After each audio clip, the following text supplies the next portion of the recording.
महाराष्ट्र सरकारने 3 September 2025च्या cabinet बैठकीमध्ये कामगारांना पगारवाढ देण्यापेक्षा कामगारांना कामवाढ देण्याचा निर्णय घेतला आहे. म्हणजे 8 तासा कामाचं आता टाईम वाढवून ते 12 तासाचं काम सुरू केलेलं आहे. कलम 56 कलम 54मध्ये बदल करून कामगारांना कामवाढ देण्याची सगळ्यात मोठा काळा कायदा या गव्हर्नमेंटने केला आहे. वास्तविक 8 तासानंतर 8 तासाच्या वरच्या ओव्हरटाईम मिळत होता. मात्र आता 12 तासाच्या वर काम करण्याला ओव्हरटाईम द्यायचा असा सरकारचा आदेश आहे.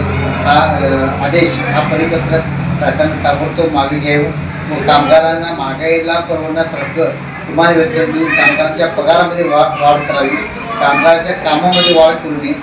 त्यासाठी कामगार संघटना कृती समितीच्या वतीने 29 रोजी सोमवारी 29 रोजी सकाळी 11 वाजता प्रांत कार्यालयात निदर्शन करण्यात येणार आहे.